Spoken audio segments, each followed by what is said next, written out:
A Werewolf Shifter Romance, written by Amelia Hart. Chapter 1. The Price of Shame. The stench of unwashed bodies and desperation hung thick in the village square as Isadora pressed herself against the wooden post, her wrists raw from the coarse rope binding them. The autumn morning had dawned gray and cheerless, matching the mood of the gathered crowd. Her blonde hair, once her mother's pride, now hung in tangled strands around her face, dulled by days of confinement and the weight of impending doom. The crowd gathered like vultures, their voices a cacophony of whispers and jeers that cut deeper than any blade. Women she'd known since childhood averted their eyes, while men who'd once shown kindness now regarded her with the cold indifference reserved for livestock. "I offer my daughter as tribute to His Majesty." Her father's voice boomed across the collection square, his weathered face displaying not an ounce of the love she'd once believed existed there. "She may be barren and useless for breeding, but she's got strong hands for labor and knows her way around herbs." Garrett stood tall despite his 50 years, his graying beard unable to hide the bitter lines that had formed around his mouth since her mother's death. Isa lifted her chin despite the humiliation burning through her veins like liquid fire.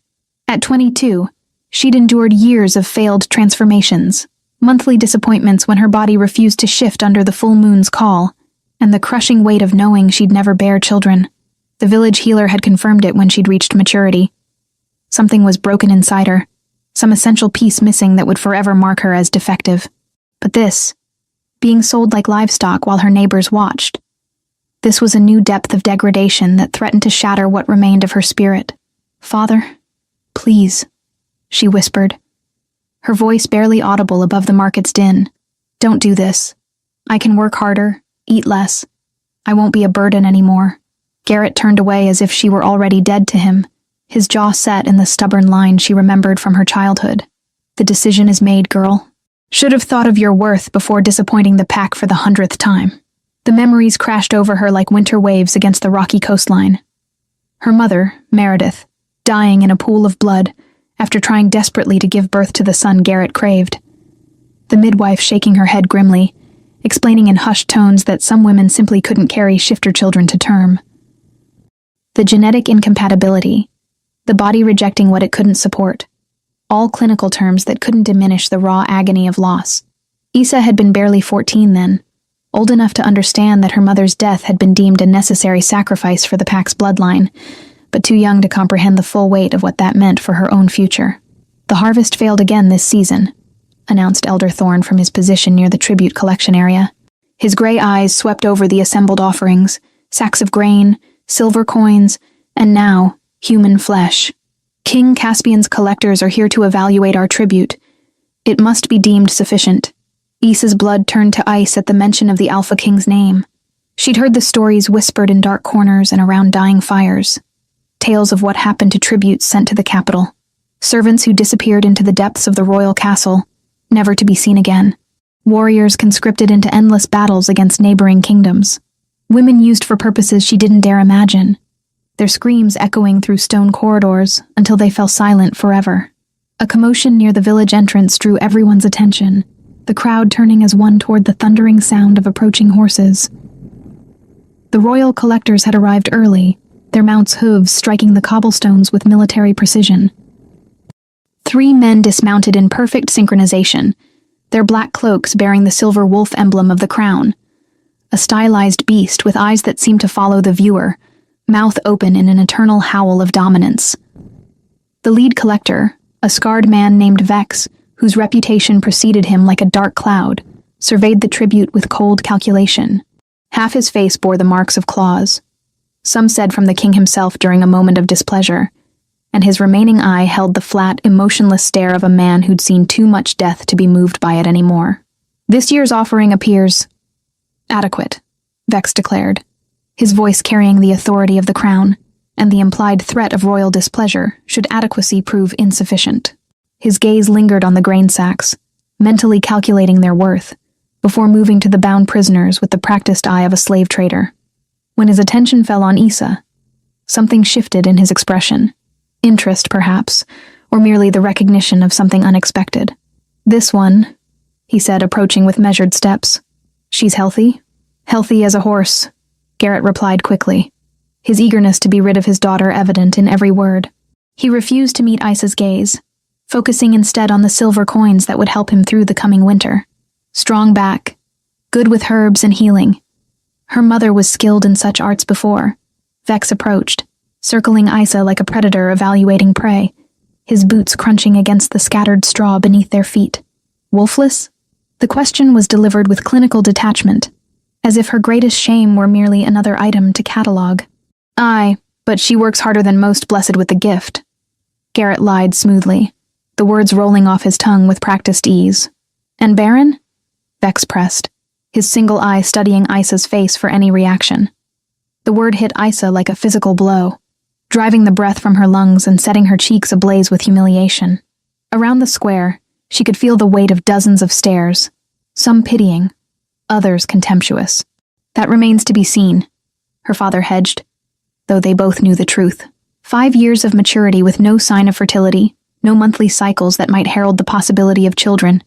Her condition was as clear as the sunrise. Vex nodded slowly, apparently satisfied with the assessment. The king has use for such women. They cause fewer complications in the castle hierarchy. No jealous mates to appease, no bloodline disputes to settle. His scarred lips curved into something that might have been a smile on a more human face. Yes, she'll do nicely. Before Isa could process the full implications of his words, rough hands seized her arms and shoved her toward the tribute cart. She found herself alongside an elderly man who'd stolen grain and a young boy whose family couldn't afford the tax. The wheels creaked as they began moving, carrying her away from everything she'd ever known. The journey to the capital took 3 days through increasingly treacherous terrain. Isa's companions spoke in hushed tones about the Alpha King, sharing stories that grew more terrifying with each telling. They said he was unnaturally tall, that his eyes could paralyze lesser wolves with a single glance, that he'd killed his own father to claim the throne. I heard he's searching for a mate, whispered the grain thief, an old man named Henrik. But every woman presented to him has been found wanting. Some say he devours them when they displease him. The boy, barely 16, shivered despite the warm afternoon. My cousin served in the castle kitchens, said the king walks the halls at night, and you can hear his wolf howling from miles away. Grief and rage, she called it. Like he's lost something precious and can't get it back. Isa listened but said nothing. What could she possibly offer such a creature? She who couldn't shift, couldn't bear children, couldn't even inspire love in her own father. Whatever fate awaited her in the capital, it couldn't be worse than the slow death she'd been living in the village. As the sun set on their second day of travel, the massive walls of Valdris came into view. The capital rose from the landscape like a dark crown, its towers piercing the sky with an arrogance that spoke of absolute power. The castle itself seemed to absorb light rather than reflect it, its black stone walls giving it an ominous presence that made Isa's skin crawl. The guards at the gate barely glanced at their tribute cart before waving them through. Inside the city walls, the streets bustled with activity despite the late hour. Merchants hawked their wares. Taverns spilled golden light and raucous laughter onto the cobblestones. And everywhere she looked, Isa saw evidence of the pack hierarchy that ruled this realm. Wolves in human form moved with predatory grace, their enhanced senses and strength evident in every gesture. They instinctively gave way to stronger alphas, formed protective clusters around their mates, and maintained the careful dance of dominance and submission that kept their society functioning. And somewhere in that towering castle ahead, the Alpha King waited. Chapter 2. Eyes of Steel. The castle's great hall stretched before them like the maw of some ancient beast, its vaulted ceiling disappearing into shadows that seemed to move and writhe in the flickering torchlight. Massive stone pillars carved with wolves in various stages of transformation supported the weight of centuries, while banners bearing the royal crest hung motionless in the stagnant air. Isa stumbled forward with the other tributes, her legs weak from days of confinement in the cart. The guards flanked them on either side, their hands resting casually on sword hilts as they guided the procession toward the raised dais at the hall's far end. Each footstep echoed like thunder in the oppressive silence, announcing their arrival to whatever horrors awaited. The throne itself was a masterwork of intimidation, carved from a single block of obsidian, its surface polished to mirror brightness. Wolf heads formed the armrests, their mouths open in eternal snarls, while the high back bore intricate engravings that seemed to shift and change when viewed from different angles. but it was the figure seated upon that throne that made Issa's breath catch in her throat. King Caspian Ironhold was everything the stories had claimed, and more. His imposing height was evident even while seated, his broad shoulders filling the throne's width with an authority that needed no crown to announce itself. Dark hair fell in waves to his shoulders, framing a face that might have been handsome, if not for the cold calculation that lived in every line. His full beard was perfectly groomed, giving him the appearance of a warrior king who'd stepped from the pages of ancient legends. But it was his clothing that truly marked him as something beyond mortal comprehension. The dark leather tunic hugged his powerful frame like a second skin, while matching pants disappeared into boots that had clearly seen battle. Over it all, he wore a magnificent cloak that pooled around the throne like spilled blood, the dark reddish-brown fabric rich and luxurious, its fur collar speaking of creatures that had died to adorn their king. "Your Majesty," Vex announced, his voice carrying clearly through the vast space. This year's tribute from the outer provinces. Caspian's gaze swept over the assembled offerings, with the detached interest of a man examining livestock. His eyes, a startling shade of golden amber that seemed to glow in the torchlight, lingered briefly on Henrik, dismissed the boy entirely, then settled on Issa with an intensity that made her skin burn. "Step forward," he commanded, his voice a deep rumble that seemed to emanate from the very stones beneath their feet. Henrik and the boy immediately complied, their knees hitting the floor as they prostrated themselves before the throne. Issa took a single step forward but remained standing, her chin raised in unconscious defiance. The hall fell deadly silent, the only sound her own heartbeat thundering in her ears. "You do not kneel," Caspian observed, rising from his throne with fluid grace.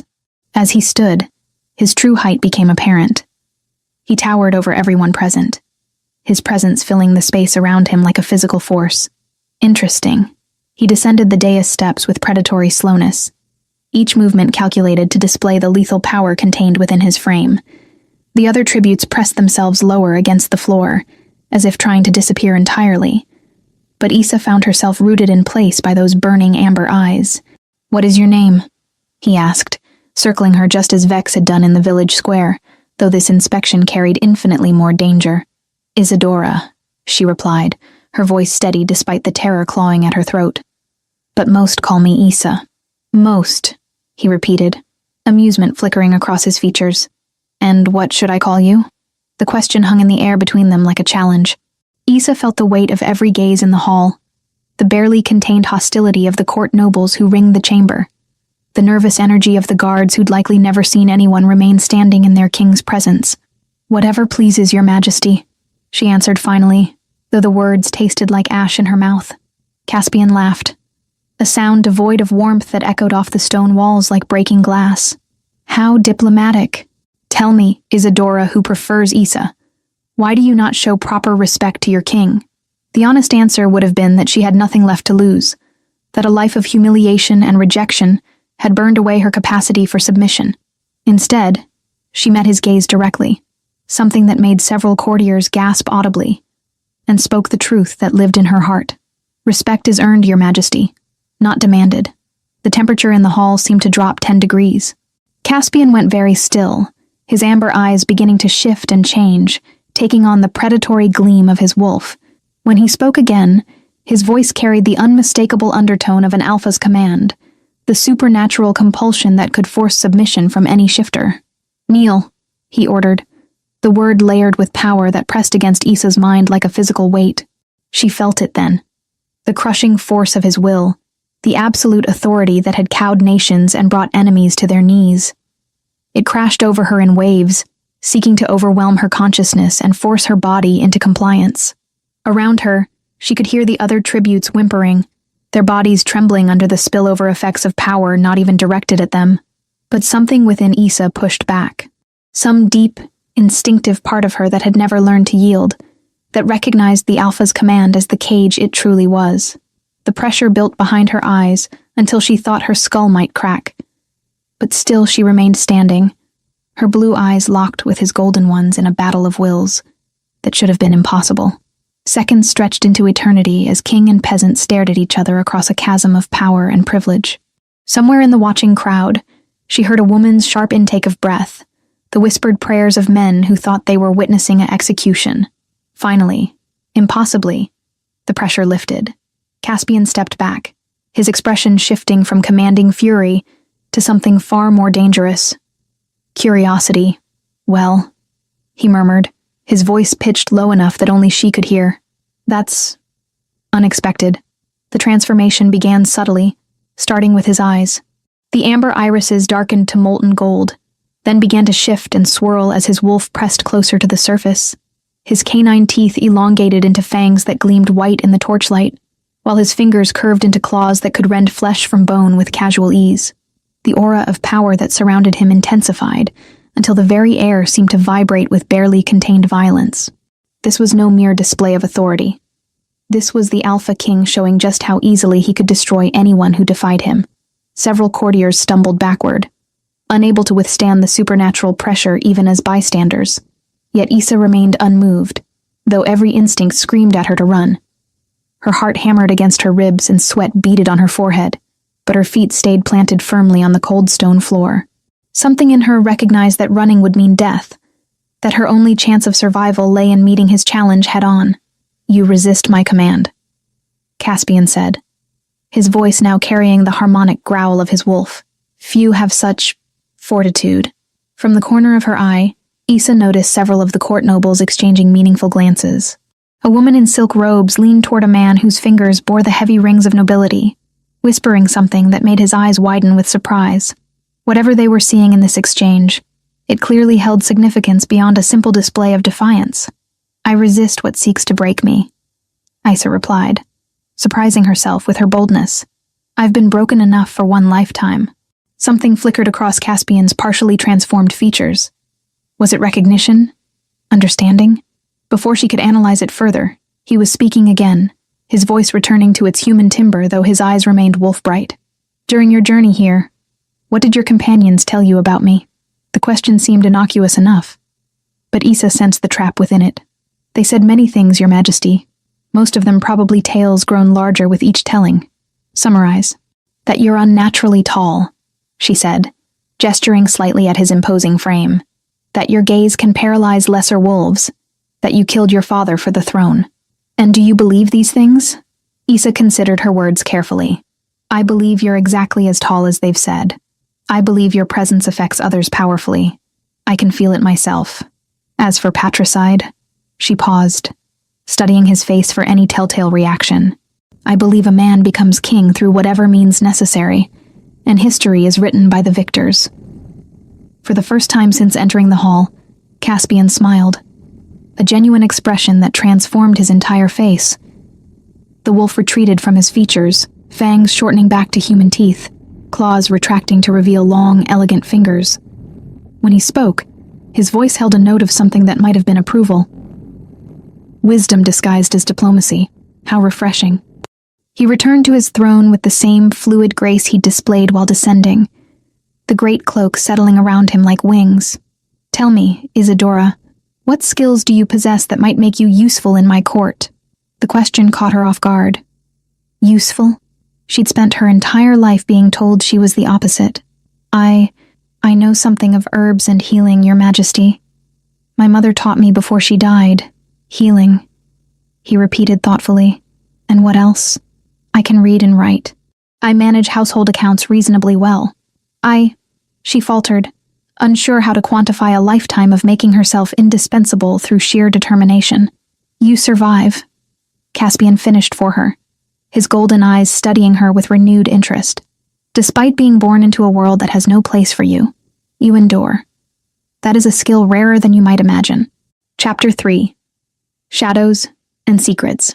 The servants' quarters assigned to Issa were more luxurious than any room she'd ever inhabited, yet they felt like a gilded cage.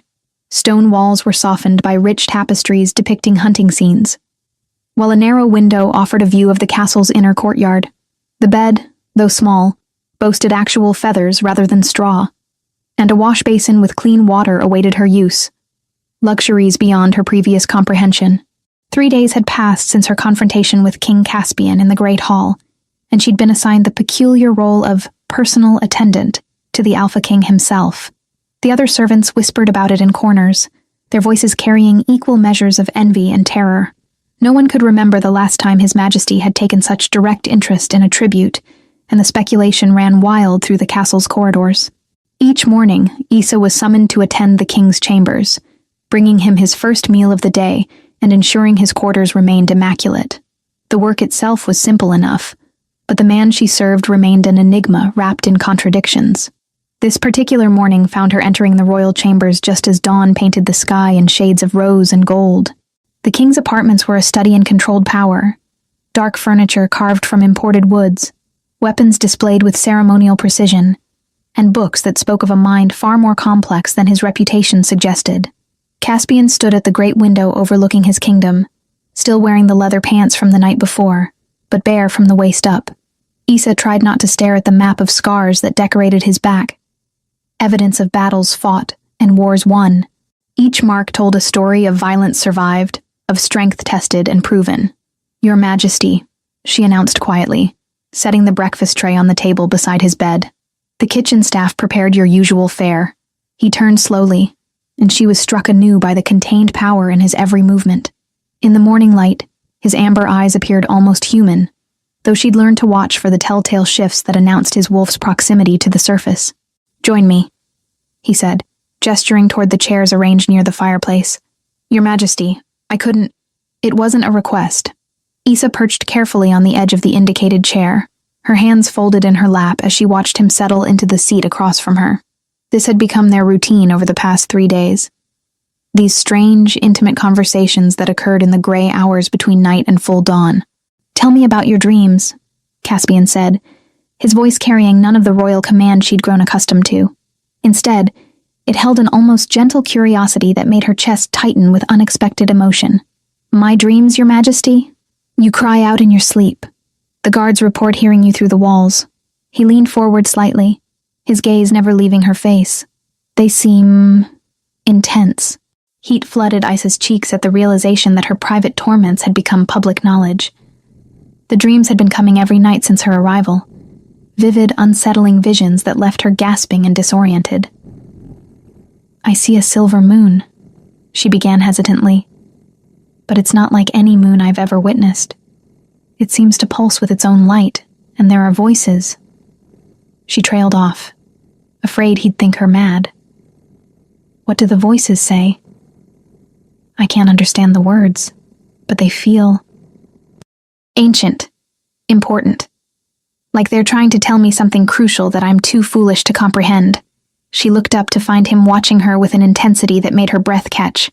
"They speak of walking between worlds, of power that predates the pacts themselves." Something flickered across Caspian's features. Recognition, perhaps, or concern. "Have you always had such dreams?" "No, Your Majesty. They began the night I arrived here." She hesitated, then decided honesty was her best course. "There's something about this place, about the stones themselves. Sometimes when I'm cleaning your chambers, I feel as though the walls are watching me. Show me," he said suddenly, rising from his chair with fluid grace. "Your Majesty, these stones that watch you, show me which ones." Confused but obedient, Issa stood and moved toward the wall near his bed. As her fingertips traced the ancient stones, she felt it again, that strange pulse of recognition, as if the castle itself was responding to her presence. "Here," she whispered, her palm flattening against a particular block. "And here." Caspian moved to stand behind her, close enough that she could feel the heat radiating from his skin. When he placed his hand over hers against the stone, she gasped at the sudden intensity of the sensation. The cold rock seemed to warm beneath their joined touch, and for a moment, she could have sworn she saw symbols flickering just beneath the surface. Ancient markings that spoke of power and purpose. "What do you see?" he asked quietly, his breath stirring the hair at her temple. "Symbols," she breathed, afraid to speak louder lest she break whatever spell had settled over them.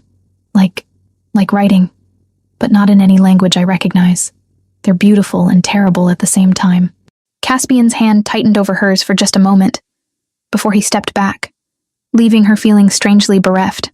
"The castle is old," he said carefully. "Older than the current dynasty, older than the pact system itself. Some say it was built by those who came before."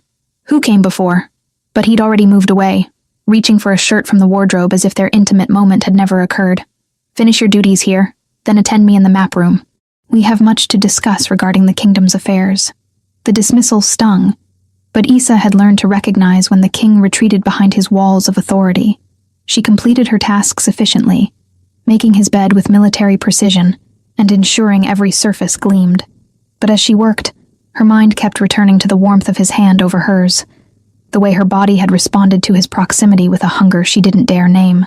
It was while replacing the water in his wash basin that she first noticed them, shadows that moved independently of any light source, flickering at the edges of her vision like living things. When she turned to look directly, they disappeared, but she could feel their presence like a weight against her consciousness. The map room proved to be another revelation of the king's complexity.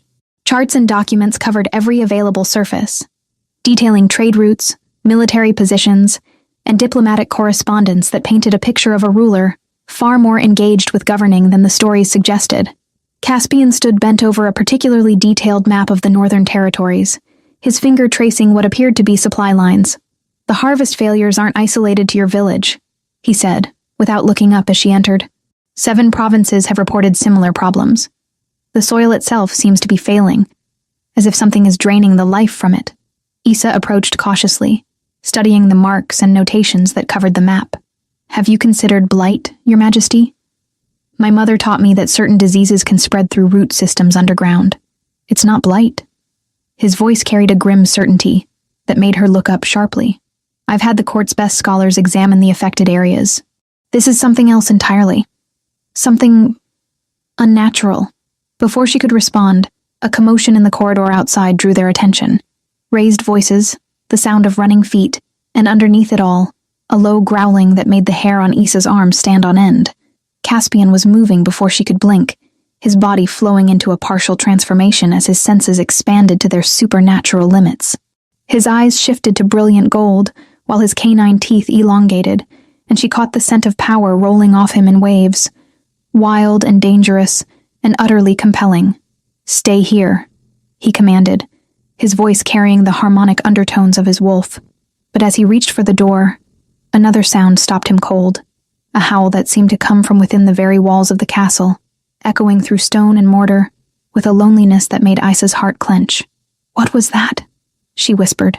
Caspian's expression darkened, his partially transformed features settling into grim lines.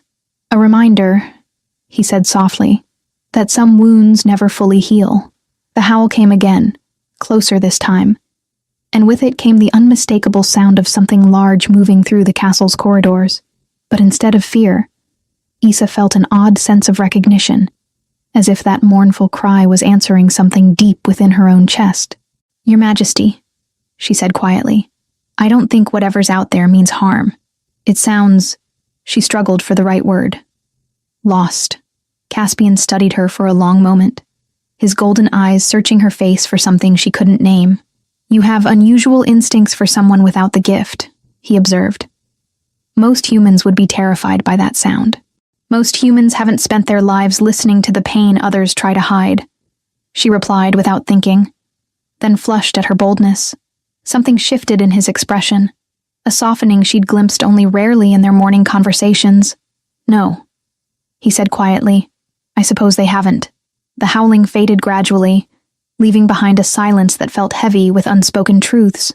Caspian remained partially transformed, his enhanced senses apparently still tracking whatever had been moving through his castle, while Issa found herself studying the play of late afternoon light across his altered features. "Tell me about your mother," he said suddenly, his voice still carrying traces of his wolf's influence, beyond her knowledge of herbs. "What was she like?" The unexpected question caught Issa off guard, stirring memories she usually kept carefully buried. "She was kind," she began slowly, "even when she was dying. Even when she knew the baby she carried would likely kill her, she never stopped trying to comfort others. The village women would come to her with their troubles, and she'd listen for hours, offering what help she could. And your father," Issa's expression hardened. "My father loved the idea of her more than the reality. He wanted a wife who would bear him strong sons, who would enhance his standing in the pack. When she couldn't give him that, she shrugged, the gesture encompassing years of disappointment and resentment. He sold you to the first opportunity that presented itself. Yes. Caspian moved closer, his golden eyes studying her with an intensity that made her pulse quicken. Do you hate him for it? The honest answer surprised her. No, she said after a moment's consideration. I pity him. He threw away the only family he had left for the chance at 20 silver coins. In the end, he'll die alone, and I'll still be here. Here. Caspian repeated, his voice dropping to something barely above a whisper. In my castle. In my service. Yes, Your Majesty. And how does that make you feel? It was a dangerous question, one that invited honesty she wasn't sure she could afford. But something in his expression, in the way the afternoon light caught the gold flecks in his eyes, made her want to tell him the truth. Terrified, she admitted, and grateful, and confused by things I don't understand. Chapter 4. Forbidden Desires. The weeks that followed brought an unsettling rhythm to Isa's existence within the castle walls. Her days were structured around Caspian's needs, attending him at dawn, managing his correspondence, and ensuring his chambers remained pristine. But it was the stolen moments between duty and rest that left her breathless with anticipation and terror in equal measure. Tonight was different. The castle buzzed with nervous energy as preparations for the Harvest Moon celebration reached their crescendo. Noble families from across the kingdom had arrived to pay their respects to the Alpha King, their carriages clogging the courtyard as servants scurried to accommodate the influx of guests. Isa stood before the small mirror in her quarters, adjusting the simple blue dress that had been provided for the evening's festivities. The fabric was finer than anything she'd owned before, but it felt like a costume, a pretense that she belonged among these people who could scent her inadequacy from across a room. A sharp knock interrupted her brooding. "Enter," she called, expecting one of the kitchen maids with instructions for the evening. Instead, Marcus, captain of the royal guard, filled her doorway, his scarred face set in disapproving lines. The man had never liked her presence in the castle, viewing her as a potential threat to the king's security. His distrust radiated from every pore as he delivered his message. "His Majesty requests your presence in the Great Hall," Marcus said curtly. "You're to assist with serving the noble guests." "Of course, Captain." Isa kept her voice neutral, though she could read the subtext clearly enough. The other servants would handle the actual work. She was being displayed, shown off like a curious pet for the amusement of the court. The Great Hall had been transformed for the celebration. Hundreds of candles cast dancing shadows on the walls, while garlands of autumn flowers draped every available surface. Long tables groaned under the weight of elaborate dishes, and the air hummed with conversation punctuated by bursts of laughter. Isa made her way through the crowd, carrying a pitcher of wine and trying to remain invisible. But invisibility was impossible when every conversation seemed to center around her unusual position in the castle hierarchy. "I heard she resisted the Alpha Command," whispered Lady Catherine, a sharp-faced woman whose husband controlled the Eastern Territories. Simply stood there while His Majesty's power washed over her like water. "Impossible," scoffed Lord William, though his eyes followed Isa's movement with calculating interest. "No mere human could withstand that level of compulsion." "Then perhaps she's not as human as she appears," Lady Catherine replied, her voice dropping to a conspiratorial whisper. "There are bloodlines that carry unusual gifts." From his position at the head table, Caspian watched the exchange with hooded eyes. He wore formal court attire tonight, a midnight blue doublet that emphasized his broad shoulders, paired with black leather pants that molded to his powerful frame. The great cloak was absent, replaced by a circlet of silver that caught the candlelight and marked him unmistakably as royalty. But it was the tension radiating from his form that made Isa's skin prickle with awareness. Every line of his body spoke of barely controlled power, of a predator forced to play diplomat when his nature demanded more direct action. "Isa," his voice cut through the ambient noise like a blade, drawing every eye in the hall to her position near the wine table. "Attend me." The walk to his side felt endless, each step monitored by dozens of hostile gazes. When she reached him, Caspian stood and offered his arm in a gesture that sent shockwaves through the assembled nobility. "Kings did not escort servants. Ever. Your Majesty," she murmured, accepting his arm with fingers that trembled slightly. "Is something amiss?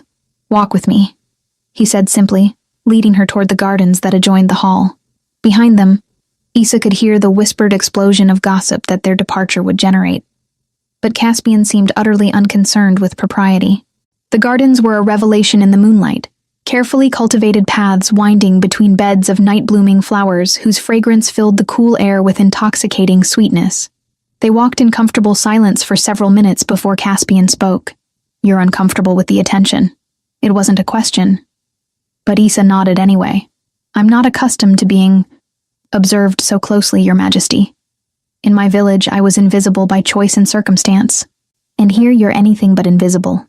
He stopped beside a marble fountain, its gentle splash providing a counterpoint to their conversation. "Tell me, what do you make of tonight's gathering?" Issa considered her words carefully. "The nobles are nervous, Your Majesty. Beneath the celebration, there's an undercurrent of fear. They're watching you as much as they're watching me, waiting for something. Waiting for me to choose a mate," Caspian said bluntly, his golden eyes reflecting the moon's light like twin flames. "The pressure has been building for months. My advisors believe a royal wedding would stabilize the kingdom, provide hope for the future." The words hit Issa like a physical blow, though she tried to hide her reaction. "And what do you believe, Your Majesty?" Caspian moved closer, close enough that she could feel the heat radiating from his body, could catch his scent, pine and leather, and something uniquely masculine that made her pulse quicken. "I believe," he said softly, "that power shared is power halved. A mate would be a weakness my enemies could exploit, unless she were strong enough to be an asset rather than a liability." The words escaped before Issa could stop them, and she immediately regretted her boldness. But Caspian's expression shifted to something that might have been approval. "Strong enough," he repeated thoughtfully. "Yes, that would be the key, wouldn't it?" His hand moved to cup her cheek, the touch sending electricity racing through her nervous system. "What makes you strong, Issa?" The question hung in the air between them, loaded with meaning she didn't dare examine too closely. "I survive, Your Majesty. No matter what life throws at me, I endure, even when it would be easier to break, especially then." Something shifted in his expression, the careful control he maintained slipping just enough to reveal the hunger underneath. His thumb traced the line of her cheekbone with devastating gentleness, and Issa found herself leaning into the touch, despite every rational thought screaming warnings. "You're playing a dangerous game," he murmured, his voice dropping to the rough timbre she'd learned to associate with his wolf's influence. "Being alone with me like this, letting me touch you." "I know." The admission was barely a whisper. "Do you?" His other hand came up to frame her face, tilting it toward the moonlight. "Do you understand what you do to me? How your presence affects my control?" Before she could answer, voices from the hall interrupted the charged moment. Loud, drunken laughter followed by the unmistakable sound of breaking glass. Caspian's head snapped toward the noise, his enhanced hearing picking up details that escaped her human senses. "What is it?" Issa asked, though part of her was grateful for the interruption. Another moment in his arms, and she might have done something irrevocably foolish. Lord Aldrich, by the sound of it. 3 sheets to the wind and looking for trouble. Caspian's jaw tightened with barely controlled irritation. "I should return before he causes an incident that requires bloodshed to resolve." But as they turned toward the hall, Aldrich himself stumbled into the garden, his expensive doublet stained with wine, and his eyes bright with malicious intoxication. The man was young, perhaps 25, with the soft features of nobility, and the cruel smile of someone who'd never faced real consequences for his actions. "Your Majesty," Aldrich slurred, executing a mocking bow that nearly sent him tumbling into the fountain. "And your pet. How delightfully domestic." Issa felt Caspian go very still beside her, the kind of supernatural stillness that preceded explosive violence. When she glanced up at his face, she saw his eyes beginning to shift toward gold, his wolf responding to the perceived threat. "Lord Aldrich," Caspian said, his voice carrying deadly calm. "Perhaps you should return to your chambers and sleep off the evening's indulgences." "Perhaps," Aldrich agreed with drunken amiability. "But first, I'd like a closer look at the creature that's captured our king's attention." He lurched forward, his wine-soaked breath washing over Issa as he leered down at her. "What's so special about you, Wolfless? What tricks do you use to warm the royal bed?" The insult hung in the air like a poison cloud, and Issa felt her cheeks burn with humiliation. But before she could respond, Caspian moved with inhuman speed. His hand closed around Aldrich's throat, lifting the smaller man off his feet with casual ease. "Apologize," Caspian growled, his voice now fully transformed by his wolf's influence. "Now." But Aldrich, emboldened by drink and stupidity, only laughed. "For speaking truth. Everyone knows what she is, Majesty. A barren, wolfless whore who—" The words cut off in a strangled gasp as Caspian's grip tightened. For a moment, murder lived in the king's golden eyes, and Issa was certain she was about to witness an execution. "Stop," she said quietly, her hand touching Caspian's arm. "Please. He's drunk and foolish, but killing him won't change what people think." The contact seemed to break through Caspian's rage. His eyes met hers, and she saw the exact moment he wrestled his wolf back under control. With visible effort, he released Aldrich, who collapsed gasping to the garden path. "You have 10 seconds to remove yourself from my sight," Caspian said softly, his voice carrying the promise of terrible consequences should the warning go unheeded. "If I see you again tonight, drunk or sober, you'll learn exactly why men call me the Iron King." Aldrich scrambled away without another word, leaving Issa and Caspian alone in the moonlit garden once more. But the moment's magic was shattered, replaced by harsh reality and the knowledge that their unusual relationship was providing ammunition for the king's enemies. "I should go," Issa said quietly, though every instinct urged her to stay, to comfort the man whose control had nearly shattered for her sake. "Yes," Caspian agreed, his voice raw with suppressed emotion. "You should." But neither of them moved. Instead, they stood frozen in the moonlight, two souls drawn together by forces neither fully understood, while the weight of impossibility pressed down upon them like a stone. Chapter 5. Shattered Trust. The dawn following the harvest moon celebration brought an ominous stillness to the castle, as if the very stones held their breath in anticipation of coming storms. Issa moved through her morning duties with mechanical precision, her mind still reeling from the events in the garden. The memory of Caspian's hands on her face, the way his eyes had burned with barely contained desire, haunted her every thought. But it was the look of murder that had crossed his features when Lord Aldrich insulted her that truly unsettled her. No one had ever defended her honor with such fierce protectiveness, and the knowledge that she could inspire such reactions in the Alpha King both thrilled and terrified her. She was arranging fresh flowers in the royal chambers when Councillor Matthias entered without announcement, his wizened face grave with purpose. The elderly man had served the crown for decades, his loyalty beyond question, which made his presence all the more unsettling. "Miss Isadora," he said formally, his voice carrying none of the warmth he'd shown during their previous encounters. "His Majesty requires your immediate presence in the council chambers."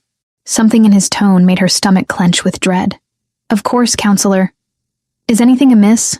Matthias's pale eyes studied her with uncomfortable intensity. "That remains to be determined. Come." The walk through the castle's corridors felt like a funeral march. Servants they passed averted their gazes, and more than once Issa caught whispered conversations that died abruptly at her approach. Whatever was happening, news of it had already spread through the castle's vast network of gossip and speculation. The council chambers were a study in masculine authority, heavy oak furniture, weapons mounted on the walls, and tall windows that let in streams of gray morning light. But it was the collection of men gathered around the central table that made Issa's blood run cold. Caspian stood at the head of the table, his face a mask of royal composure that revealed nothing of the man who had nearly kissed her in the moonlight. Beside him sat Councillor Matthias, while across the table Lord Edmund, one of the kingdom's most influential nobles, waited with barely concealed satisfaction. But it was the documents spread across the table's surface that made Issa's knees weak. Parchment covered in official seals, maps marked with red ink, and what appeared to be architectural drawings of ritual sites. "Ah, Miss Isadora," Lord Edmund said, his voice dripping with false courtesy. "How fortuitous that you could join us. We were just discussing some fascinating historical documents that have recently come to light." Caspian's golden eyes met hers briefly, and she saw something there. Regret, perhaps, or warning. But his expression remained carefully neutral as he gestured for her to approach the table. "These documents," Matthias began, his voice heavy with accusation, "detail ancient protocols for appeasing the old gods during times of famine and crop failure. Specifically, they outline the requirements for human sacrifice to restore the land's fertility." The words hit Issa like physical blows. each syllable driving the air from her lungs. "I don't understand, counselor. What does this have to do with me?" Lord Edmund leaned forward, his thin lips curved in a predatory smile. "According to these texts, the most effective sacrifices are those who possess certain qualities. Women who are pure of body but barren of womb. Those who carry ancient bloodlines but lack the ability to pass them on. You're describing half the women in the kingdom," Isa said, though her voice sounded hollow even to her own ears. "Are we?" Matthias pulled forth another document, this one bearing Caspian's royal seal. "This order, signed by His Majesty himself, specifically requests tributes matching those exact criteria. Written 3 months before your village's harvest failed. The betrayal crashed over her like a tidal wave, drowning her in its wake. 3 months before she'd been sold, before she'd resisted his command, before those stolen moments in gardens and private chambers. He had planned this from the beginning.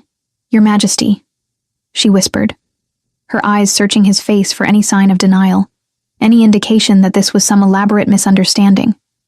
But Caspian remained silent, his jaw set in granite lines that spoke of royal duty above personal desire. The man who had defended her honor less than 12 hours ago now stood unmoved as she was systematically destroyed. "The ritual sites have already been prepared," Lord Edmund continued with obvious relish. "The autumn moon provides the optimal timing for such ceremonies. His Majesty has been most thorough in his planning." "That's enough," Caspian said quietly, his first words since her arrival. But he still didn't deny the accusations, didn't offer the explanations she desperately needed to hear. Isa felt something breaking inside her chest. Not her heart, which had been broken too many times to matter, but something deeper. Hope, perhaps, or the naive belief that she might finally have found someone who valued her for more than her utility. "I see," she said, surprised by how steady her voice sounded. "And when is this ceremony to take place?" "The preparations will be complete within a fortnight," Matthias replied, though he had the grace to look uncomfortable with his role in the revelation. "A fortnight?" Isa nodded slowly, her mind already working despite the chaos of her emotions. "That should give your Majesty ample time to find a replacement should I prove inadequate for the purpose." The words were delivered with perfect courtesy, but she saw them hit their mark. Caspian's composure cracked just slightly, a muscle jumping in his jaw as her barb found its target. "Miss Isadora," Lord Edmund began, but she was already moving toward the door. "If you'll excuse me, gentlemen, I have duties to attend to. Unless, of course, condemned women are excused from such mundane tasks." She didn't wait for permission to leave, sweeping from the chamber with what remained of her dignity intact. But once the heavy door closed behind her, the tears she'd held back came flooding forth. She stumbled toward the servants' quarters, her vision blurred and her chest tight with the effort of breathing. The corridors seemed to stretch endlessly before her, each step an agony of betrayal and loss. How could she have been so foolish? So naive as to believe that a king might care for a wolfless peasant girl beyond her usefulness to his political schemes. But even as her rational mind accepted the evidence, something deeper rebelled against it. The man who had touched her face with such tenderness, who had nearly lost control defending her honor, that couldn't have been an act. Could it? She reached her chambers and threw herself onto the narrow bed, burying her face in the pillow as sobs racked her body. Everything hurt. Her chest, her throat. The very core of her being felt hollowed out and raw. It was there, in the depths of her anguish, that the first whisper came. Child of two worlds, daughter of the moon. Isa sat up sharply, her tears forgotten as she scanned the empty room. The voice had been clear, distinct, but utterly impossible. She was alone. She could see every corner of the small chamber. You are more than they know, more than they can comprehend. This time the voice seemed to come from within the walls themselves, resonating through stone and mortar with an authority that made her skin prickle. As she watched in horrified fascination, shadows began to gather in the corners of the room, pooling like liquid darkness that moved with purpose. The blood remembers what the mind has forgotten. The shadows coalesced into forms, tall, ethereally beautiful beings whose features seemed to shift between human and something altogether more alien. Their eyes held depths that spoke of eons, while their skin possessed an otherworldly luminescence that made them appear carved from moonlight itself. "What are you?" Isa whispered, fear and fascination warring in her chest. "We are the Awoken," came the reply, though their lips didn't move. The words formed directly in her mind, carrying harmonics that bypassed her ears entirely. "And you, child, are the last of the Lunweavers, those who walked between worlds when the foundations of reality were still soft. That's impossible. I'm nobody. I'm wolfless, barren, useless." "Lies," the lead figure interrupted, its voice carrying absolute authority. The wolf touch diminished themselves when they forgot the old ways. "You carry the true power, the ability to weave reality itself according to your will." As if to demonstrate, one of the beings gestured toward the small window. The glass shimmered and changed, becoming transparent as water, then solid as steel, then fracturing into crystalline patterns that caught and reflected light in impossible ways. "Why are you telling me this?" Issa asked, though part of her already suspected the answer. "Because the tests begin now," they replied in unison. 3 trials to awaken what sleeps within you. 3 chances to claim your birthright or die in the attempt. Before she could respond, rough hands seized her from behind. Human hands, she realized with shock. Guards who had somehow entered her chambers without detection. She struggled briefly, but their grip was implacable, and something sharp pricked her neck. As consciousness faded, she heard Lord Edmund's voice as if from a great distance. His Majesty's sacrifice has served her purpose. Time to prepare her for the ritual. The last thing she saw before darkness claimed her was Caspian himself, standing in her doorway with an expression of such anguish that it took her breath away. But whether his pain was for her fate or his own loss, she couldn't tell. And in that final moment before the drug took hold, she could have sworn she heard his wolf howling. A sound of grief and rage that seemed to shake the very foundations of the castle. Chapter 6. A World Between Worlds. Consciousness returned slowly, like emerging from the depths of a dark ocean. Issa's first awareness was of cold, not the physical chill of stone floors, but something deeper that seemed to seep into her very soul. When she opened her eyes, she found herself in a place that defied all logic and understanding. She stood in a vast space that wasn't quite a room, wasn't quite outdoors, where the sky above swirled with colors that had no names, and the ground beneath her feet felt solid, but appeared to be made of crystallized starlight. The air itself hummed with power, making her skin tingle with each breath. The Awoken surrounded her in a perfect circle, their ethereal forms more clearly defined here than they had been in her chambers. Up close, their beauty was indeed terrible. Features so perfect they bordered on inhuman, eyes that held the weight of eternity, and an aura of power that made her feel like an insect in comparison. "Welcome to the threshold, child of the moon," the lead figure spoke, its voice echoing strangely in this impossible space.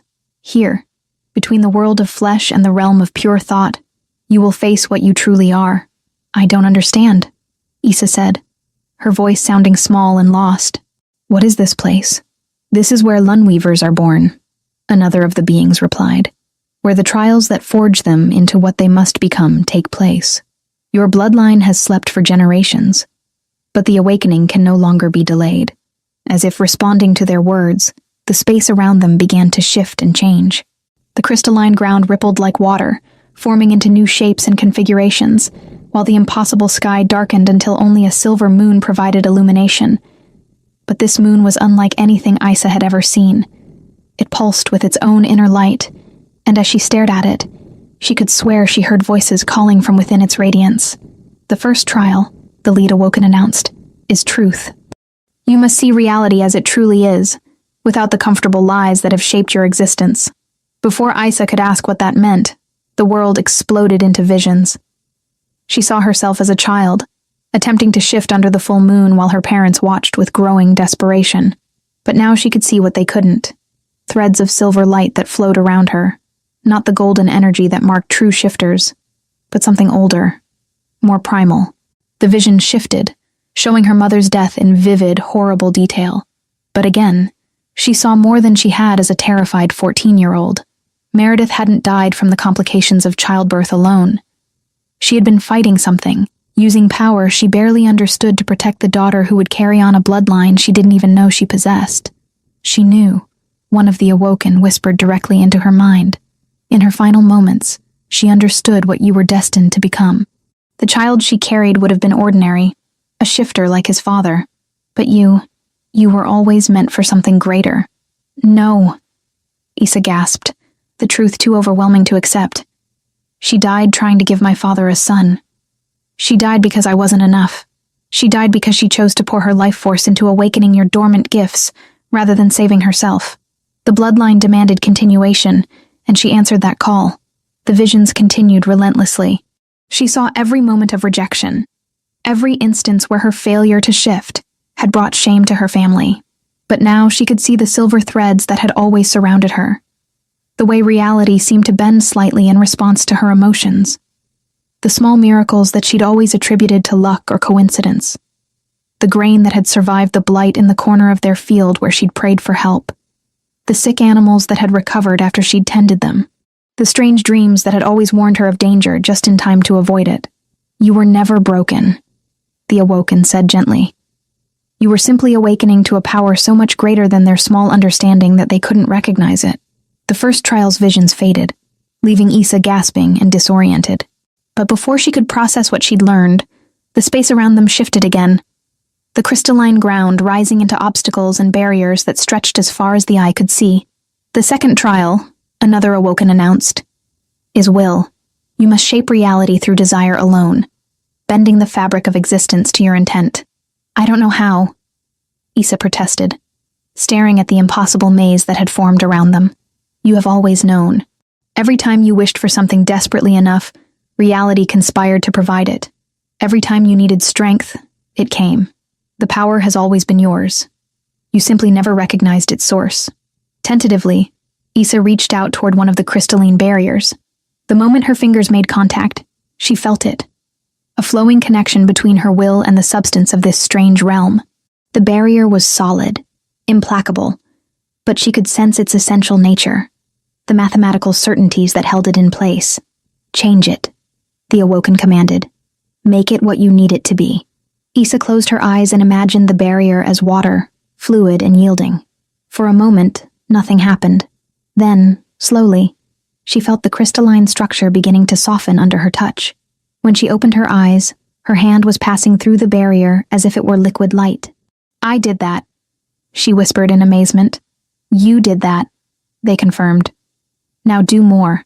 What followed was the most exhilarating and exhausting experience of Issa's life. She learned to reshape the crystalline maze with thought alone, to call light from darkness and solidity from air. The power flowed through her like molten silver, and with each success, she felt more of her true self awakening. But it was during the height of her success that disaster struck. In the real world, far beyond this dimensional threshold, Caspian had discovered the truth of her abduction. The howl of anguish that had echoed through the castle as he'd realized his role in her capture now reached across the dimensional barrier, calling to something deep within her soul.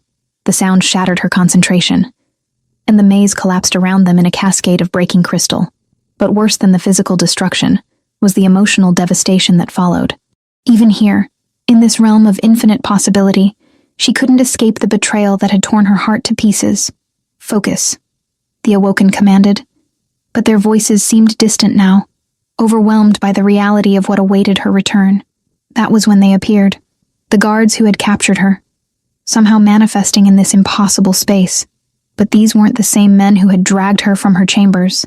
These figures moved with inhuman coordination, their eyes empty of human consciousness, and Issa realized with growing horror that they were puppets, controlled by some outside force. The barrier weakens, one of the Awoken said urgently. Your pain calls to the physical realm, and now both worlds bleed together. The space around them began to fracture, reality becoming unstable as the boundaries between dimensions wavered.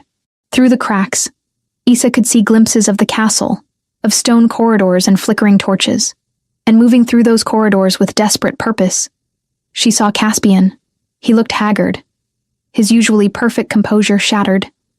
His clothes were torn, his hands bloody from what appeared to be recent violence, and his eyes held the wild light of a man driven past his breaking point. When he spoke, his words somehow carried across the dimensional divide. "Where is she?" he roared, his voice carrying the harmonic undertones of his wolf. "What have you done with her?"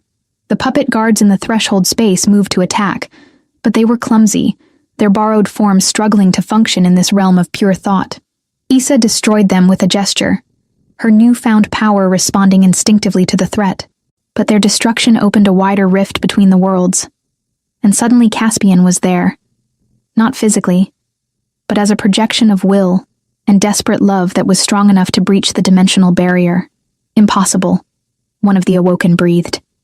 No shifter should be able to. But Caspian was already moving toward Issa, his form solid despite being miles away in physical space. When their eyes met across the fractured reality, she saw everything. His genuine anguish at her perceived betrayal, his fury at being manipulated by his own counsel, and beneath it all, a love so fierce it had literally broken through the barriers between worlds. "The third trial begins," the lead Awoken announced, its voice heavy with portent. "You must choose, daughter of the moon. Will you claim the power to reshape reality itself, to rule over both worlds with absolute authority, or will you accept limitation, binding yourself to the heart of one man and the small scope of his mortal realm?" The choice materialized around them. On one side, infinite power stretching across dimensions, the ability to heal the world's wounds and remake civilization according to her will. On the other, Caspian's outstretched hand and the promise of a love that had proven strong enough to cross between worlds. "Choose quickly," another Awoken urged. "The barriers fail, and soon this moment will be lost forever." Issa looked at the power being offered, felt its seductive pull. She could see the dying lands restored, could envision a world where no woman would ever again be deemed worthless for failing to fit narrow definitions of value. But then she looked at Caspian, saw the raw desperation in his golden eyes, and understood the truth that the Awoken couldn't comprehend. Power without love was just another form of emptiness. She had spent her entire life being told she was inadequate, and now she was being offered everything, but at the cost of the one thing that had ever made her feel truly whole. "I choose love," she said quietly, reaching for Caspian's hand across the fractured space. "Then you choose to die," the Awoken replied sadly. "For love alone cannot sustain a Lunweaver. The power will consume you from within if you do not fully embrace it." But as Issa's fingers intertwined with Caspian's, something unexpected happened. His love, his absolute devotion, flowed into her like liquid fire, and she realized with stunning clarity that the Awoken were wrong. Love wasn't the opposite of power. Love was power, the greatest force in any universe. "No," she said, her voice now carrying harmonics that rivaled the Awoken themselves. "I choose both. I choose to be powerful enough to love completely, and to love deeply enough to wield power responsibly." The dimensional space exploded with silver light as Issa's true awakening began, the power of the Lunweavers flowing through her in torrents that remade her from the cellular level up. But instead of consuming her, Caspian's love provided an anchor, a focal point that kept her grounded in her essential humanity, even as godlike power coursed through her veins.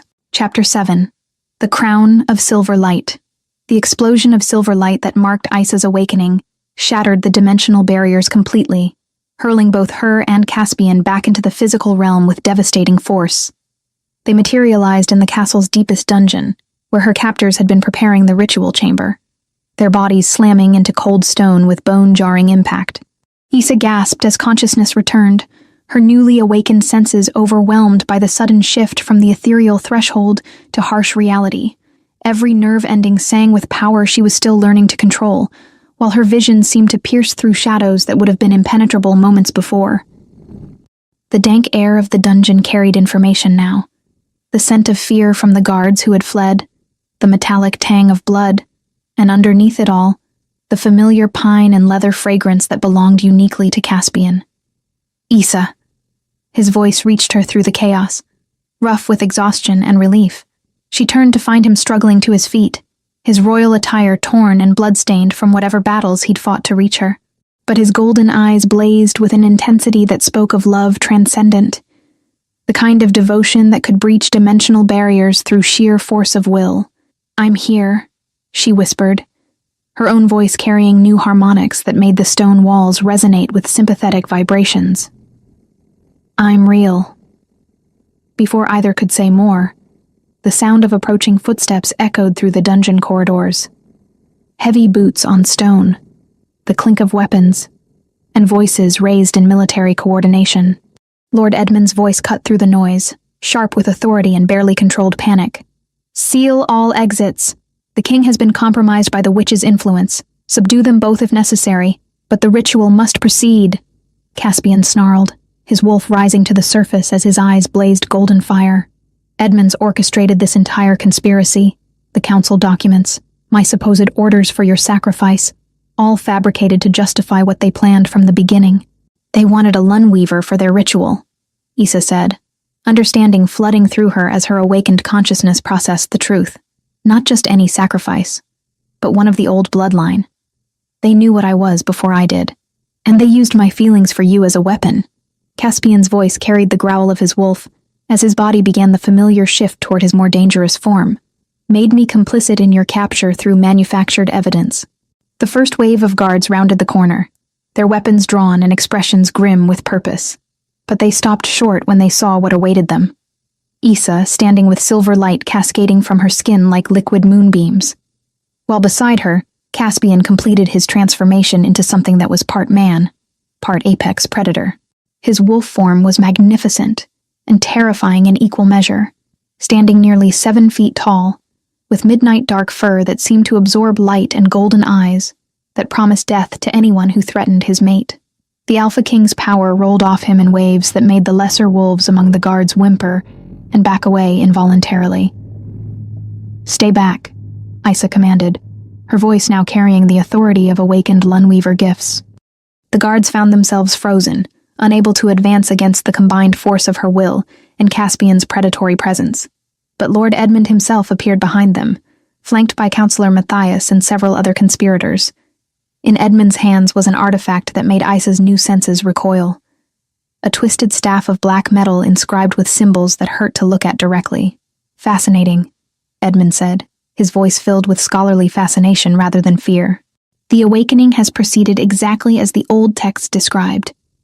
You burn with the silver fire of true Lunweavers, girl. Your power will be most effective in restoring the kingdom's fertility. The only thing being restored today," Caspian growled, his wolf's voice harmonizing with human speech, "is the natural order you've sought to pervert." Edmund raised the artifact, and immediately Issa felt her connection to the awakened power begin to waver. The staff was some kind of binding device, designed specifically to constrain Lunweaver abilities, but her awakening had been anchored by love rather than pure power, and that made all the difference. Instead of fighting the binding directly, Issa reached out through the soul-deep connection she shared with Caspian. His wolf's strength flowed into her, while her Lunweaver gifts enhanced his already formidable abilities. Together, they became something unprecedented. A mated pair whose individual powers amplified rather than competing with each other. "Impossible," Matthias breathed, his scholarly mind recognizing what he was witnessing. The old texts never mentioned such synthesis. Issa raised her hand, and silver light poured forth, not the destructive force Edmund had expected, but something far more profound. The light touched the twisted metal of his artifact and began to unweave its very essence, revealing the corruption at its core and purifying it back to base elements. The staff crumbled to dust in Edmund's hands, taking with it the last of his ability to control the situation. But instead of despair, his face twisted with fanatical determination. "If I cannot bind you," he snarled, "then I'll ensure you die before your power can upset the natural order." He pulled a ceremonial dagger from his robes, a blade that gleamed with the same malevolent energy as the destroyed staff. But before he could strike, Caspian was moving with inhuman speed. His wolf form flowed like liquid shadow, crossing the space between them in a heartbeat. The impact when Caspian's claws met Edmund's chest was both final and absolute. The conspirator's body crumpled, his schemes dying with him, while the cursed dagger clattered harmlessly across the stone floor. "The rest of you," Caspian's voice carried absolute authority as he addressed the remaining conspirators, "will explain exactly how deep this treachery runs, and you will do so before my patience expires entirely." What followed was a systematic dismantling of the conspiracy that had nearly destroyed them both. Matthias, faced with his king's supernatural fury and the undeniable evidence of Issa's awakened power, revealed everything.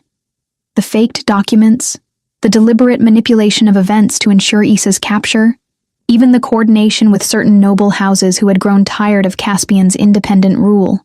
They promised me knowledge, the old counselor whispered, his scholarly pride finally broken. Access to the forbidden texts, the secrets of the old bloodlines. I never intended for it to go this far. Intentions, Caspian said coldly, matter less than actions, and your actions nearly cost me everything that matters. But it was Isa who stepped forward, her hand touching Caspian's transformed arm in a gesture of restraint. Enough death, she said quietly. Let them live with the knowledge of what they've done. Some punishments are more effective than execution. The silver light that emanated from her touch seemed to calm the rage burning in Caspian's wolf, and slowly he began to shift back toward human form. The process was mesmerizing. Fur receding to reveal pale skin, claws shortening to elegant fingers, the massive frame condensing back to merely impressive rather than supernatural proportions. When the transformation was complete, he stood before her fully human, but somehow more than he had been before. The awakening of her gifts had changed him as well, their soul bond deepening his connection to the primal forces that governed their world. The kingdom needs to know, Isa said, her voice carrying quiet certainty. Not the details of the conspiracy, but the truth about what we've become. The people deserve to understand that their rulers are bound not just by duty, but by love. Caspian's expression softened as he cupped her face in his hands, his thumb tracing the high arch of her cheekbone with infinite tenderness. Are you certain? Once we announce our bond publicly, there will be no hiding from what you are. The political implications alone. Let them come, Isa replied, covering his hands with her own. I've spent my entire life being told I was worthless, because I couldn't fit their narrow definitions of value. I won't hide who I truly am anymore. What followed was a ceremony unlike any in the kingdom's history. Word spread through the castle with supernatural speed. The Alpha King would take a mate, but not in the traditional manner. This would be a true claiming, a ritual that bound souls as well as bodies, witnessed by both mortal nobility and the ethereal awoken who had tested Isa's worthiness. The great hall was transformed once again, but this time the decorations spoke of silver and moonlight rather than earthly harvest. Garlands of night-blooming flowers released their intoxicating fragrance into the air, while crystalline formations that seemed to grow from the stone itself caught and reflected every candle's flame. Isa wore a gown that appeared to be woven from moonbeams themselves, a gift from the Awoken, who had acknowledged her as their equal. The fabric moved like liquid light, shifting between silver and pearl and the deep blue of midnight skies. Her blonde hair had been crowned with a circlet of silver leaves that seemed to whisper with their own inner voices. Caspian stood waiting at the altar wearing his formal regalia, but the heavy crown had been replaced by a simpler circlet that matched her own. His expression as she approached down the aisle was one of wonder mixed with fierce possessiveness, the look of a man who had fought across dimensions to claim his mate. The ceremony itself was conducted by the eldest of the Awoken, their ethereal forms visible to all present as witnesses to this unprecedented union. When they spoke, their voices carried harmonics that resonated through stone and flesh alike. By the old laws and the new, by the power of moon and wolf, by the bonds that transcend mortality itself, do you, Caspian Ironhold, Alpha King of this realm, claim this woman as your mate, your equal, your other half in all things? I do so claim her, Caspian replied, his voice carrying absolute certainty. In this life and whatever lies beyond. And do you, Isadora of the awakened blood, last daughter of the Lunweaver line, accept this claiming? Do you bind your power to his strength, your wisdom to his authority, your heart to his for all eternity? I do, Isa whispered, but her words carried through the vast hall with supernatural clarity. I accept and return his claim, binding myself willingly and completely. What happened next defied the expectations of everyone present. Instead of the traditional exchange of marks that would seal a shifter mating, silver light poured from Isa's hands to envelop them both. The light sank into their skin, leaving behind matching marks that seemed to shift and change, even as they watched, sometimes appearing as Celtic knotwork, sometimes as intertwined wolves and crescent moons. Always beautiful and always undeniably magical. It is done, the Awoken pronounced. Let none challenge what has been joined by powers older than kingdoms, stronger than death, truer than time itself. The celebration that followed lasted until dawn, but Isa and Caspian slipped away before the revelries reached their peak. They had eternity to share with others, Tonight belonged to them alone. Chapter 8. The Crown's True Legacy. 6 months had passed since the night that changed everything, and the transformation of the kingdom was nothing short of miraculous. Issa stood at the great window of the royal chambers, watching the morning sun illuminate fields that stretched green and fertile to the horizon. Where once barren soil had cracked under relentless drought, now crops swayed in abundance, their golden heads heavy with grain that would feed the kingdom through the coming winter. The healing had begun the morning after their claiming ceremony, when Issa had walked barefoot through the castle's gardens and felt the earth's pain like a physical wound. The corruption that had been slowly draining life from the soil wasn't natural disease, but the lingering effect of dark magic, the same malevolent force that had powered Edmund's artifact. With her awakened Lunweaver abilities, she had been able to trace the infection to its source and purge it with silver fire, restoring the natural balance that had been disrupted for so long. "The morning reports, Your Majesty." Captain Marcus entered with his usual military precision, though his manner toward her had evolved from suspicious hostility to grudging respect. The grizzled soldier had witnessed firsthand the changes her presence had brought to the kingdom, and even his skeptical nature couldn't deny the evidence. "Thank you, Captain." Issa accepted the leather portfolio, noting the way he now addressed her with genuine deference rather than mere protocol. "Any word from the eastern provinces?" "Lord Harrison reports the final harvest yields are 40% above normal, Your Majesty. The new irrigation systems you designed are working perfectly, and the soil restoration appears to be permanent." Marcus paused, his scarred features showing something that might have been amazement. "There's also news from beyond our borders. 3 neighboring kingdoms have sent envoys requesting audiences about policy changes." Issa smiled, understanding the euphemism. Word of Valdris's transformation had spread far beyond their borders, carried by merchants, diplomats, and refugees who had witnessed the impossible. A kingdom ruled jointly by an Alpha King and a Lunweaver Queen, where worth was measured by character rather than supernatural ability, where the wolfless could rise to positions of honor and authority. "Schedule the audiences for next week," she decided, "and ensure our guests see the new academies during their stay. Let them witness what becomes possible when we stop wasting half our population's potential." The academies had been her proudest achievement. Schools where wolfless children learned alongside their shifting peers, where young people discovered that intelligence, creativity, and compassion were gifts as valuable as supernatural strength. The first graduating class had already begun taking positions throughout the kingdom's administration, their fresh perspectives breathing new life into centuries-old traditions. Caspian's voice carried from the adjoining chamber, the deep rumble immediately recognizable even when muffled by stone walls. He was conducting his own morning briefings, coordinating with military commanders about infrastructure projects that would connect remote villages to the kingdom's growing prosperity. The man who had once ruled through strength alone now governed with wisdom, his natural authority enhanced rather than diminished by sharing power with his queen. "There's one more thing, Your Majesty," Marcus said, his tone shifting to something more personal. "A messenger arrived from the orphanage. Sister Margaret says they have developments we should know about." Issa's heart quickened at the words. 3 months ago, she and Caspian had begun visiting the royal orphanage regularly, drawn by a shared desire to give back to those society had forgotten. It was during one of those visits that they had met Thomas, a 6-month-old baby whose parents had died during the worst of the famine, leaving him completely alone in the world. The child possessed no shifter blood, no magical abilities, nothing that would make him valuable by the kingdom's old standards. He was simply a human baby who needed love, and from the moment Issa had held him, she had known he was meant to be theirs. "Prepare the carriage," she told Marcus. "I'll collect His Majesty, and we'll leave immediately." 20 minutes later, they were traveling through the capital's bustling streets in the royal carriage, Caspian's hand warm in hers as they watched their transformed kingdom pass by the windows. The changes weren't just agricultural. The people themselves seemed different. Wolfless citizens walked with their heads held high, their children played freely with shifter youngsters, and the rigid caste system that had defined society for generations was slowly dissolving into something more fluid and humane.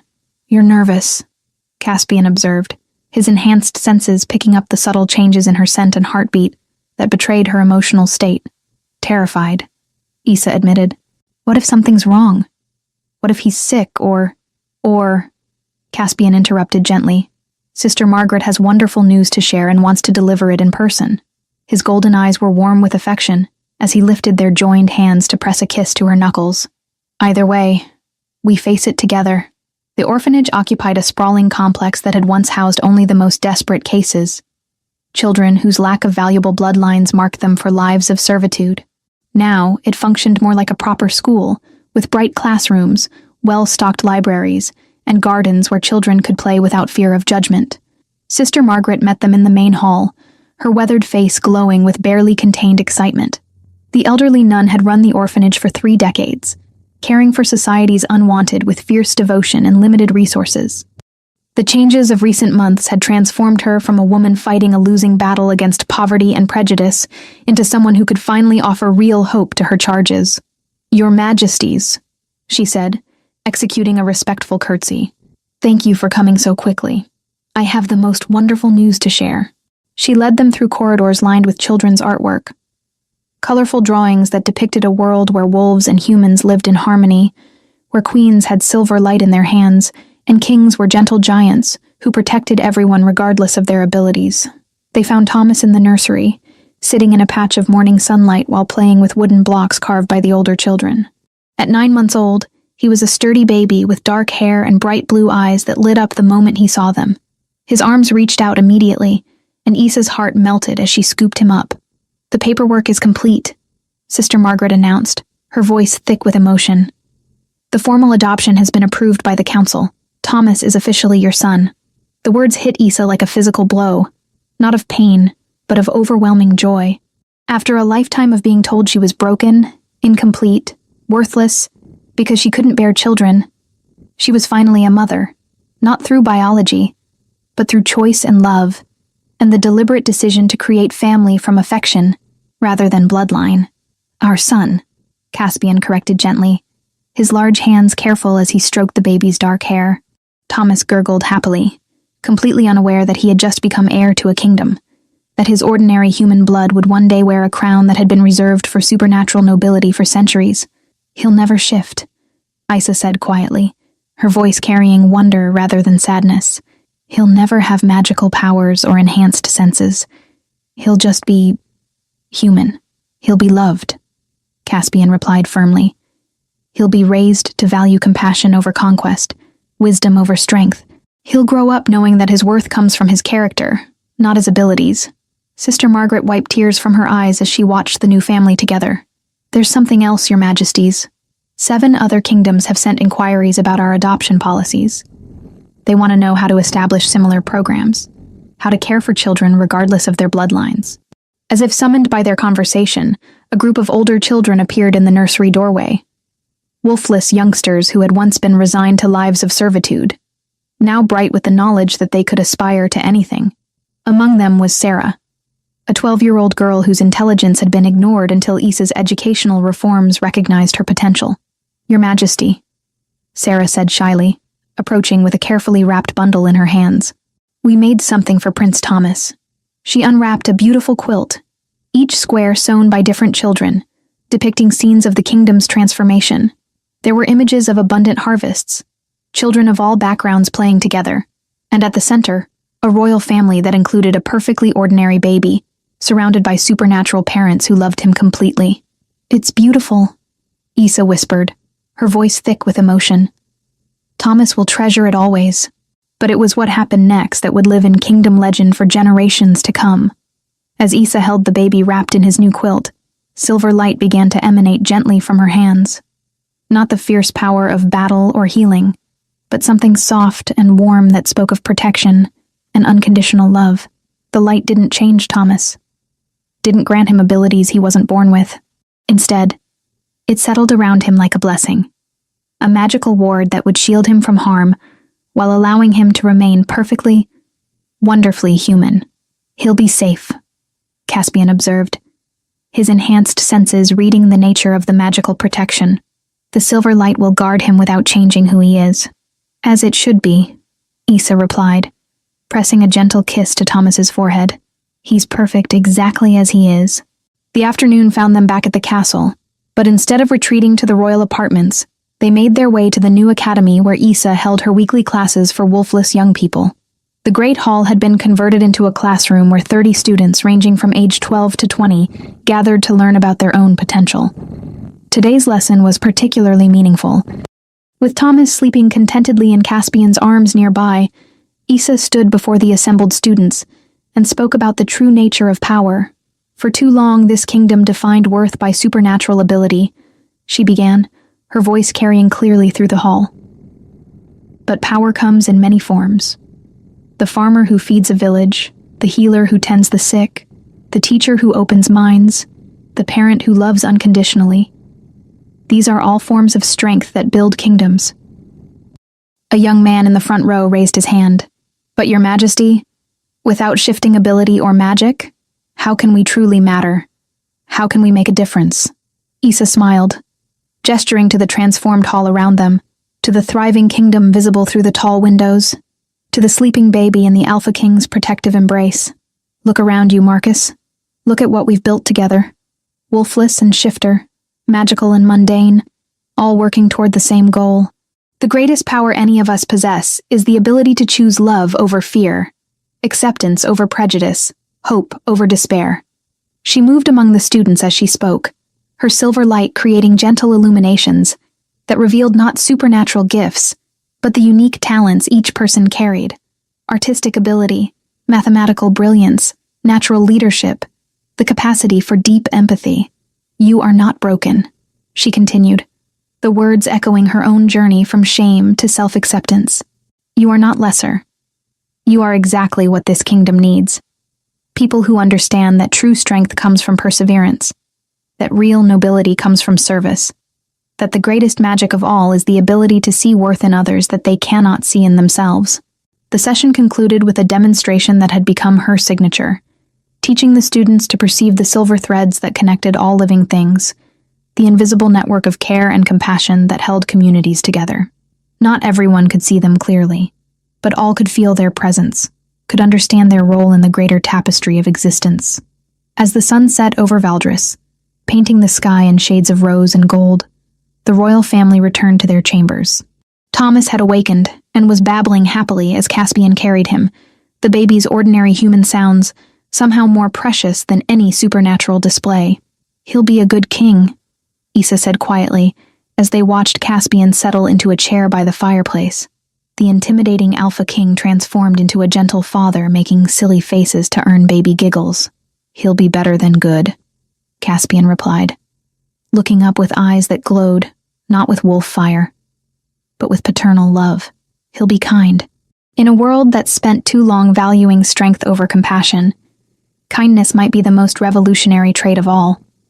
Later that evening, as Thomas slept peacefully in his new nursery, Issa and Caspian stood together on their balcony, overlooking the kingdom they had transformed. The lights of the capital sparkled like earthbound stars, while in the distance, the fertile fields stretched endlessly under the silver moon. Any regrets? Caspian asked, his arm around her waist as they surveyed their domain. Issa considered the question seriously. A year ago, she had been a worthless peasant girl, sold by her father and resigned to a life of servitude. Now she was queen of a thriving kingdom, mother to a child who would grow up knowing he was valued for exactly who he was, teacher to a generation that would reshape the world through acceptance rather than division. None, she said finally, leaning into his warmth. Every moment of pain led us here. Every rejection, every humiliation, every night I cried myself to sleep believing I was broken. It all had purpose, and our son will never know that pain, Caspian added softly. He'll grow up in a world where worth isn't determined by what you can do, but by who you choose to be. In the distance, a wolf howled, not in grief or rage as Caspian's wolf had once done, but in pure joy. The sound was answered by others across the kingdom, a symphony of voices celebrating not conquest or dominance, but the simple miracle of a realm where everyone belonged. And in the nursery behind them, Prince Thomas of Valdris slept peacefully under his handmade quilt, dreaming ordinary human dreams in a kingdom that had finally learned to treasure the extraordinary power of love. But Issa and Caspian's journey is merely the first chapter. Throughout mystical realms, endless hearts endure abandonment, those branded as broken simply for being different, souls cast out for failing to meet impossible standards. Their stories of healing and acceptance await discovery. By not subscribing, you're leaving these voices unheard, these journeys untold. You're walking away from this ending without helping others find hope. True family never abandons those still searching for their place. Ready to join us? Share your thoughts below. Thank you for journeying with us tonight. If this tale moved you, we have countless others waiting. Forbidden romances, supernatural bonds, second chances that change everything. Hit subscribe and the bell to never miss our next adventure. We're honored to have you in our storytelling family. Until we meet again in the next tale,